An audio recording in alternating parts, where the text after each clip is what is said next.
What have you done to him? What have you done to his eyes? What have you done, you maniacs?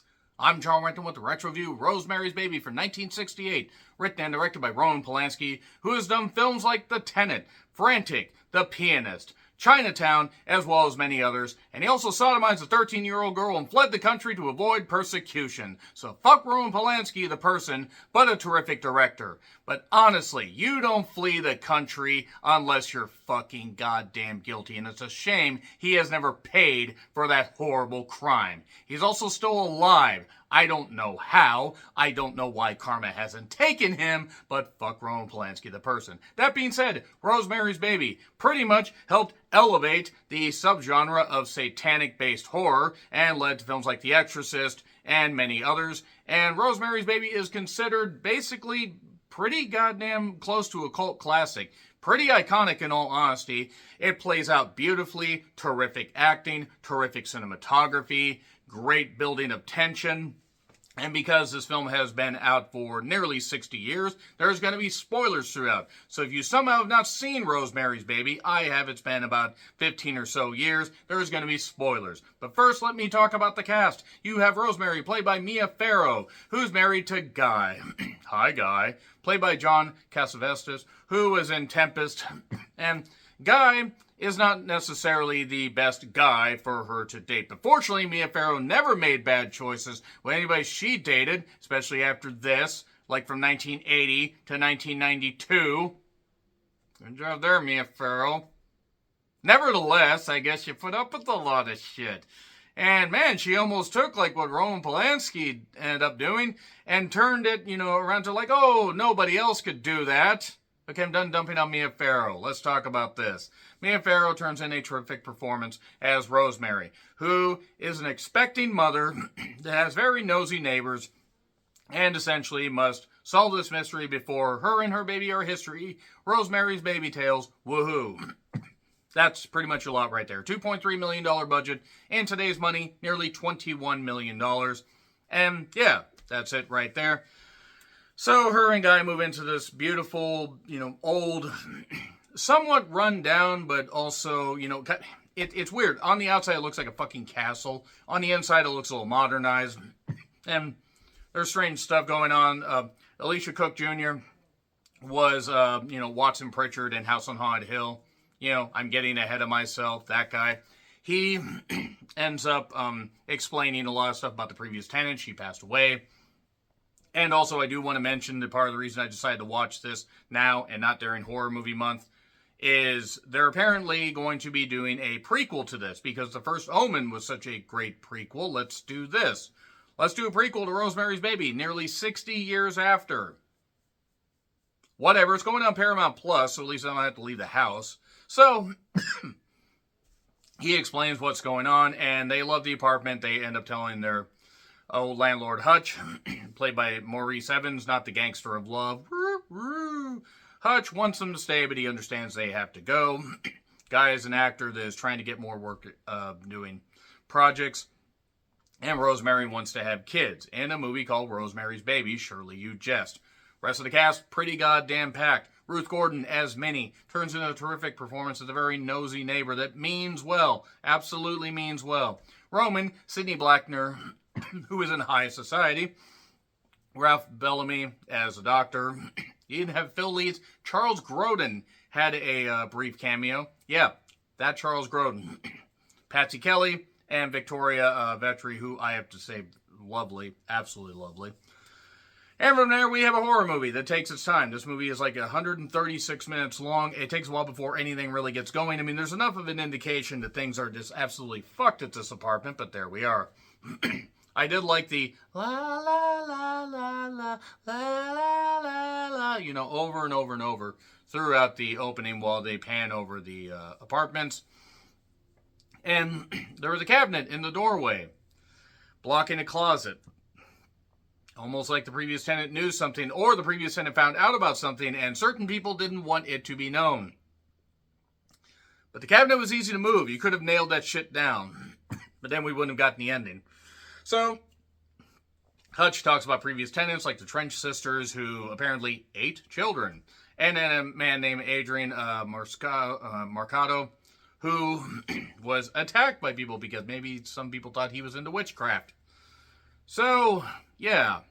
There was also a dead infant that was found in the basement wrapped in a newspaper. So yeah, that apartment sounds delightful. Absolutely delightful.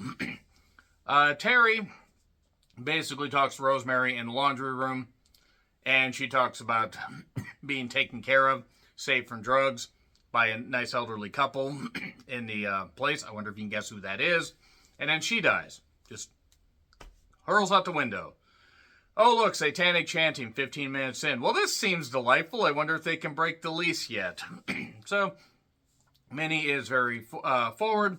Roman as well, but Roman talks about his various travels and all the various things he's done. And also there's a lot of religious iconography all around. And also there's certain things that have been, removed, like pictures, and certain things don't look quite right, but nobody bothers to realize this until it's too late. So there's a necklace that Terry had where basically, Minnie gifted it to Rosemary. And it turns out to be this charm that has this weird smell and this weird stuff that's almost like the smoke thing that the Pope uses. A smaller version. And suddenly Guy has a big part. Because the guy that had the previous part, or that previously had it, went blind. Conveniently. And it turns out actually that this group of cultists that lives there, which is pretty much all the goddamn neighbors, which consists of like maybe 15 people, so it's not a very busy and full apartment. So I hope the landlord has deep pockets to keep this thing going.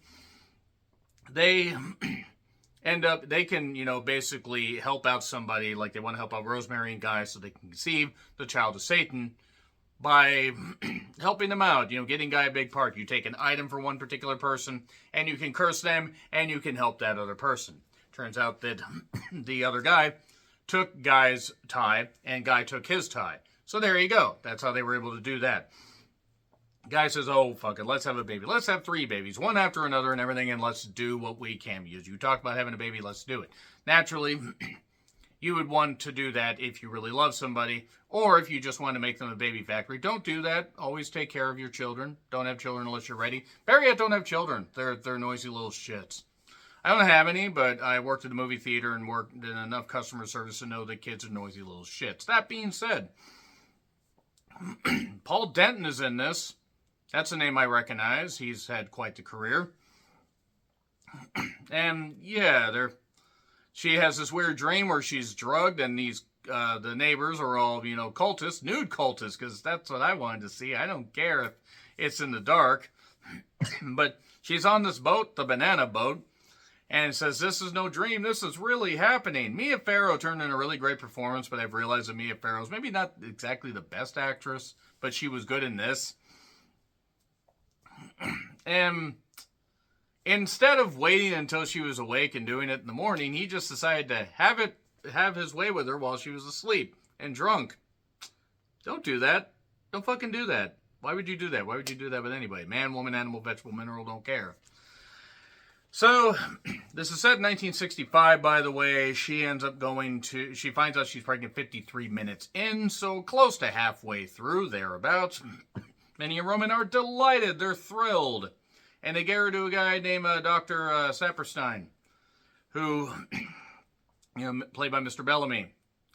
And he knows Minnie and at first says no pills. You don't want to take any pills. Just take this concoction that she's going to make you. It's fine. It's totally fine. Totally safe. So, Ro, instead of Rosemary, to save a couple seconds, cuts her hair short. She talks to Hutch again. Hutch comes up with the idea, hey, by the way, I want to, meet you somewhere. Rotary phones. Remember when you had to take a phone from one connection to the other and, like a house phone and everything, not take it like a cell phone? Remember having to connect it to the goddamn wall? Oh, you don't? Well, congratulations, Utes. I remember rotary phones. And I wasn't even born in 1968, even though it seems like I'm fucking ancient. So, we go through the holidays. She can't talk to Hutch because Hutch conveniently suddenly fell into a coma. This is right after he wanted to get his coat and his gloves, but one of his gloves was missing. What's that thing I said about the items that the cultists could take and curse them? Oh no, they did that to Hutch. But, She wants to make a wish for this pain to go away. Because she's had pain since November, but the doctor's like, it's fine, it'll go away in a couple days. She has weird eating habits. She's eating strange things. We skip over that, though. And she wants to have a loud party. And her friends tell her, hey, you need to go to another doctor. That sequence also needed more stupid 60s hair. And then guy starts kind of yelling at her. Well, your sisters are all dumb bitch, or your friends are all dumb bitches. That's what you want to say to your wife that's pregnant. That's going to assuade her. So anyway, yeah, she's suddenly feeling, I feel it. It's alive, it's moving, it's alive! So time passes quickly. She forgets to call Hutch. Hutch had died, but as she goes to Hutch's funeral, she had talked to a lady named Grace that had contacted her about Hutch being in the hospital and being in the coma. She gets a book. And you take a look, it's in the book, it's All of Them Witches Rainbow, which is an anagram for something.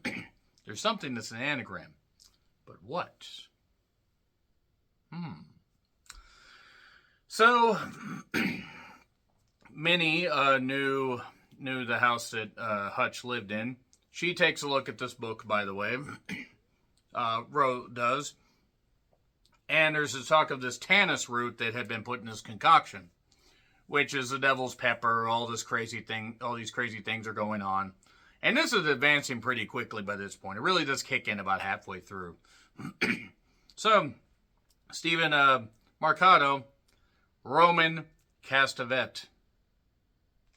Yep, Roman and Minnie.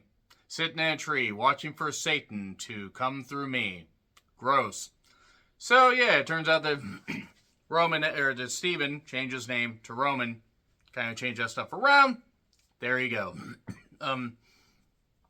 Anagram, whatever, doesn't really fucking matter. She's basically freaking out now. She talks to the doctor, Dr. Saperstein, and gets... he says, well, Roman's actually kind of sick, so maybe we should send him on one last vacation while he's not so terminal he can't move. So him and Minnie leave. And, yeah, then, all that goes on. It actually turns out that's a total different thing. She saw a guy named Dr. Hill, Charles Grodin, once, so she calls and is desperate to look for him. Desperate.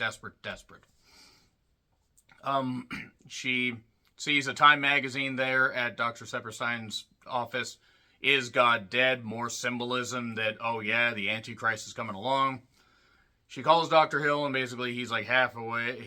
He needs to go to sleep. He says, you know what? My office 5 p.m. No, that's not good enough. Fine, my office 8 a.m. I'll clear this person that has this terminal case of CU. So, Dr. Hill offers to help her. Help her die? Because he's in on this whole thing. So, the sense score in the last 20 minutes is certainly a choice. The 60s. And then she has the kid, but the kid dies. And then she keeps hearing the kid crying, so the kid isn't dead. She goes to that closet with all the towels and everything and sees this weird keyhole and manages to get through and sees this big old gothic, rustic, old 18th century hallway. Sure, every apartment complex has those. And she finds the people. All neighbors, all that, even guys there. I did find this one scene kind of funny while she's holding this knife. And she's freaking out, and guys just suddenly, like in the background, says, I'll be over here. So she takes a look, and she's like, she sees the baby in the crib. It's a dark crib and all that. What have you done to its eyes? You maniacs. They're saying his name is Adrian. Hail Satan. Hail Dorothy. The wicked witch is dead. Just be his mother. Be his mother. It's fine. Don't worry. It's fine. So she just accepts it, because we ran out of time for her to run out the goddamn window, like the priest at the end of The Exorcist. I forgot his name, but he was the father of the guy that ended up directing that exorcism movie that Russell Crowe was in. No, the one this year, not the Pope's Exorcist. Nevertheless, yes, that ends Rosemary's Baby. Quite iconic, quite, a lot of, great cinematography, great performances. Mia Farrow being married to a creep for the only time in her life. She never did that in reality. And Roman Polanski is still a sodomizing son of a bitch that deserves the absolute worst, and I don't know why he's still alive. Why do the bad people continue to live on, but the good people die young? I guess only the good die young. So, nevertheless, let me know your thoughts in the comments. Like, share, subscribe, Twitter handle in the description. I'm John Ritlin. I'll see you soon.